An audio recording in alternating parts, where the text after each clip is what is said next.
Hey everybody, this is Bo Sanders, and I often get asked about the explanation for evil because it can be very abstract and difficult to define, but it is a real presence in our world and it has ever-changing manifestations, but that have devastating consequences and even deadly consequences in concrete reality. In the past, I had been fond of paraphrasing Augustine that said, evil doesn't exist, it's not something, it's the absence of something. That seems self-evident. Darkness is not a thing, it's the absence of a thing. Wherever there isn't light, there will automatically be darkness. But over the past 12 years, I have become aware of the inadequacy of this explanation and this line of reasoning. It's not only theologically unclear, but it's actually seemingly, maybe intentionally, elusive. It's not answering the question. It's not enough to say that something is a natural consequence of the absence of something. Why is that capacity for evil in our nature in the first place? Is that a defect built into the human machine? Is that a bug in the system that the designer missed, or is it a feature of the system that's built in by the creator? Perhaps it was introduced by an outside influence like a subversive hacker or a jealous competitor or something. We used to be able to blame the demonic forces or the satanic overlords, angelic beings from an unseen or a spiritual realm. In the Age of Enlightenment, however, the world became largely disenchanted, and we can no longer outsource the blame for evil that is in the world, but we have to come face to face with the 20th century's capacity for human evil and destruction. The horrors of World War II brought to light the profound capacity for devastation in the forms of concentration camps and the gulags, gas chambers, and the atomic bombs. Some people have found great help in Bonhoeffer's Letters from Prison, where he talks about a world come of age. Some people have tended towards the death of God theology from the last 60 years. So I admit that this approach, this constructive approach that I'm going to propose, is a type of a radical theology that is somewhat disconnected from the tradition.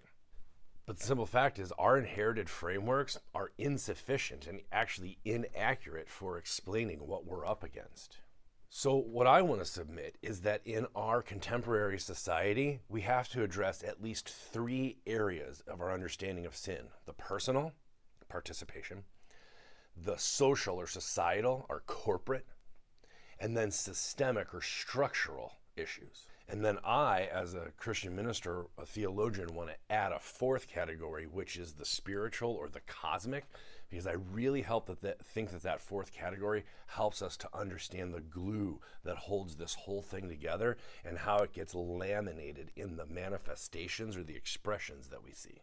Evil is a real and incredibly consequential concept, and I think it's what the Apostle Paul, was trying to address in 2 Corinthians chapter 10, when he says, "Indeed, we live as human beings, but we don't wage war according to human standards. For the weapons of our warfare are not merely human, but they have divine power to destroy strongholds.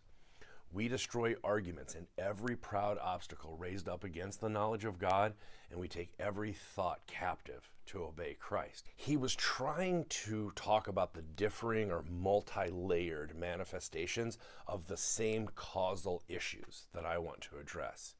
In another letter, he talks about, we wrestle not against flesh and blood, but against principalities and powers, against rulers of darkness of this world, against spiritual wickedness in high places. That's in Ephesians 6:12.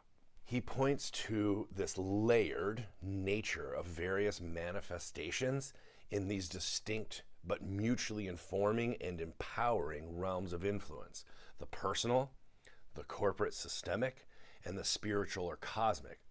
And I think it's really vital that we hold on to all three of those in our present day, because we have to contend with the way that they both simultaneously come in and combine together in a personal morality or responsibility, a corporate participation in larger structures, systemic mechanisms of power and control, and then larger abstract forces of our interrelated systems. The way they interact together is almost a unique characteristic or manifestation. That if you isolate the individual occurrences of evil, it doesn't have the explanatory power about how these stay and how they influence large groups of people. The reason we have to deal with this laminated reality is that we are all, as individuals, participants in activities and groups that are complicit in the way things are. The injustices and disparities that plague our society and our globe are then outsourced or upsourced to systemic mechanisms of government, business, the economy, etc. And those entities are then fueled by the permissions, desires, attitudes, angers, and the failings of this greater web of meaning and connection, especially as it breaks down into isolation, resentment, despair, alienation, and even hatred. So, an illuminating framework for understanding evil in our world today has come to me from my academic work in critical race theory.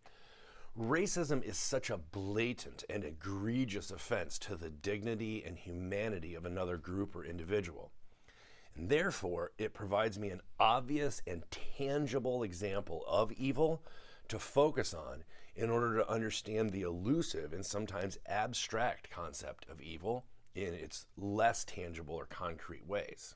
The most helpful analogy or word picture that I found comes from Troy Duster in his essay, The Morphing Properties of Whiteness, in the book, The Making and Unmaking of Whiteness. Duster uses the analogy of vapor, water, and ice. This is an elemental analogy to talk about the abstract, the fluid, and the concrete consequential nature of race in our culture. And I love this elemental imagery. I find it supremely helpful at both framing these issues for myself and facilitating discussions of these issues with others. Ideas about race, and for this video, evil, can be very abstract and elusive, as I've said. It can be tough to define and even more difficult to explain or point to exactly what we're talking about. It can be very fluid at times. It changes over time, it looks different in different locations, and it manifests in liquid experiences that pour into our life but may be difficult to hold on to. But then there are moments when the vapor or the liquid solidifies into rock-hard manifestations that have real-world consequences that impact our concrete lived realities. I find this framework helpful for talking about and addressing the evil of racism, but also just evil in general. Evil's real. It is multi-layered, and it can be abstract and difficult to define. It's fluid in its expressions and manifestations, but it solidifies in real-world consequences and conflict. Evil, and racism, is a byproduct of an overlapping interaction between our personal decisions, our corporate life, and our participation together in groups and cultures, the systems and structures that form the mechanism of our global economy and society, and the spirit of the age that fuels the underside of our nationalism, transnational and global systems of government, business, security, and economy. We can still talk about the devil or Satan or the enemy as long as we understand that that's a personification of evil forces, or what I call a theopoetic of evil. It's a basket term that helps us group and sort of carry around our examples or these manifestations of the hurtful and harmful consequences, the effects of the larger system. The only problem comes when we overly concretize these symbols into actual characters, an evil overlord of sorts. So someone might object and say, well, Jesus seemed to believe in the demonic realm, but I would submit that I'm not convinced Jesus believed in demons. He was able to set people free from their suffering and bring them into liberation or salvation, as you understand that, or to restore them to community and relationship by entering into their world the way that they thought things worked and then expose their real malady, what was really causing their suffering. It's like an adult talking to a 4-year-old. He played their language game in order to maneuver the game pieces around in a way that brought victory. Look at the way Jesus taught in parables. In Luke chapter 16, for instance, the parable of Lazarus and the rich man, Jesus isn't giving us a map of the afterlife, right? He's not talking about the furniture of what's beyond this, right? He was talking about what God values in this life. Jesus isn't giving us a tour of what happens after this, as if you can imagine that people in the good place can not only see people in the bad place, but that they can talk back and forth. I mean, he's not giving us the architecture of eternity. He was taking on the listener's assumptions in order to undermine their preconceived notions and call them to repentance. I don't know if this has been helpful to you. I would love to hear your feedback. All I know is that the ways we have traditionally talked about this are failing us miserably. They are not only ineffective, but they are inaccurate to help us address the very real problems that we are facing in our time.